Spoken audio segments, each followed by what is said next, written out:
उमर ने ठाना बाबा की बेटी नुसरत अंसारी को गाजीपुर की जमीन पर कैराना वाली राजनीतिक धार दिलाना। इकरा अपने बड़े भाई नाहिद हसन के लिए कैराना में बीजेपी से लड़ी थी। गाजीपुर में उमर अंसारी बाबा अफजाल और बहन नुसरत के लिए योगी से ले रहे पंगा। अफजाल अंसारी की विरासत को गाजीपुर में और पक्का करने के लिए पुराने अंदाज में लौटे उमर अंसारी जनता के बीच धाकड़ बोली से अब मोदी योगी पर कर रहे चोट। जब से गाजीपुर से सपा प्रत्याशी अफजाल अंसारी की बड़ी बेटी नुसरत अंसारी ने पर्चा भरा है, तब से अंसारी परिवार का एक चेहरा जो अभी तक चुनाव प्रचार से दूर दिख रहा था वह फॉर्म में आ गया है। जबरदस्त तरीके का स्वैग दिखा रहे गाजीपुर में अंसारी परिवार का रौला कायम करने के लिए अब वो ठीक उसी तरह से पसीना बहा रहे जैसे एक वक्त में कैराना में हसन परिवार को दिक्कतों का सामना करना पड़ रहा था। उस वक्त इकरा हसन लंदन से लौटी, जेल में बंद अपने बड़े भाई नाहिद हसन के लिए जनता के बीच ऐसा धुआंधार प्रचार किया कि नाहिद जीत गए और इकरा हसन अब कैराना की राजनीति में पूरी तरह से स्थापित हो गईं। इसका असर कैराना में दिख रहा। गाजीपुर में अभी जो अंसारी परिवार के साथ हो रहा ठीक इकरा हसन की तरह है। यहाँ एक तरफ नुसरत अंसारी अपने पिता अफजाल अंसारी के राजनीतिक अस्तित्व को बरकरार रखने के लिए गाजीपुर की जमीन पर पसीना बहा रही, तो इसी फहरिस्त में मुख्तार अंसारी के छोटे बेटे उमर अंसारी अपने बाबा अफजाल अंसारी के साथ ही अपनी बड़ी बहन के लिए पूरी ताकत लगा रहे। गाजीपुर से उमर अंसारी के एक के बाद एक ऐसे वीडियो वायरल हो रहे जिसे देखेंगे तो यही कहेंगे अंसारी परिवार के सदस्य में बड़ा दम है।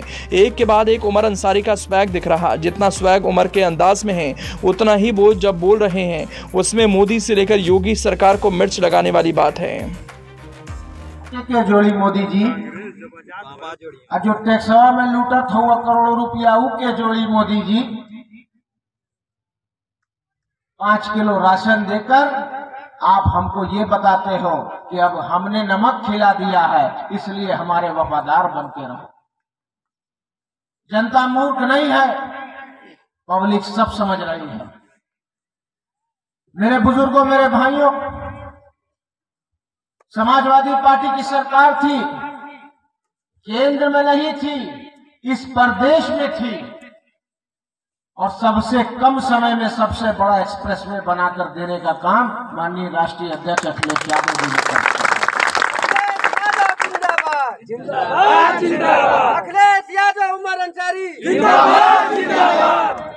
यही नहीं, माननीय श्री अखिलेश यादव जी ने लैपटॉप बांटने का काम किया था, एम्बुलेंस चलवाई थी, 100 नंबर जेके चेंज करके 112 कह देना, वो भी माननीय राष्ट्रीय अध्यक्ष अखिलेश यादव जी के कार्यकाल में। अनेकों ऐसे काम हैं जिनको गिनाते गिनाते थक जाएंगे, समय पूरा हो जाएगा लेकिन गिनाया नहीं जा सकता। एक तरफ वो झूठी पार्टियां हैं और एक तरफ आपकी अपनी सच्ची पार्टी है और आज तो सब एक हो चुका है। जो सार्वजनिक तौर पे कभी एक साथ नहीं आए, कभी नहीं मिले, आज इंडिया गठबंधन नाम का एक गठबंधन जो मजबूती के साथ खड़ा है, उसमें राहुल गांधी जी भी हैं, उसमें अखिलेश यादव जी भी हैं, बहुत नेता हैं, मैं नाम सबका नहीं गिनाऊंगा, लेकिन मुख्य रूप से ये दोनों बड़े नेता मिलकर के उत्तर प्रदेश को और देश को एक नई राह दिखा रहे हैं। ये 2024 का चुनाव सिर्फ इस गाजीपुर लोकसभा या प्रधानमंत्री बनाने का चुनाव नहीं है। ये बात बहुत गौर से सुन लीजिए और गंभीरता से सुन लीजिए, बड़ी जिम्मेदारी से ये कहने जा रहा हूं।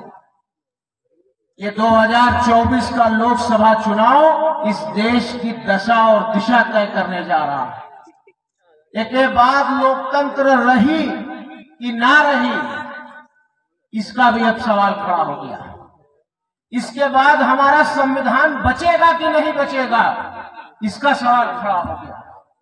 इसके बाद जो एक वोट देने का अधिकार इस उंगली से बाबा साहब भीमराव अंबेडकर जी ने हमको दिया, अंबानी जी के, अदानी जी के लेखों का एक के वोट है और हमारा और आपका, हम सब का भी एक ही वोट है।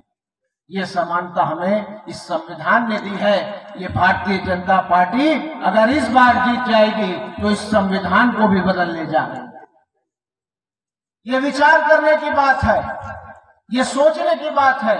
क्या वजह है कि पश्चिम से लेके ये पूर्वांचल तक सब जगह इनका खदेड़ा हो रहा है। रात के अंधेरे में बेबाक उमर अंसारी के ये बोल न सिर्फ पीएम मोदी बल्कि एक तरह से सीएम योगी को बड़ी चुनौती है।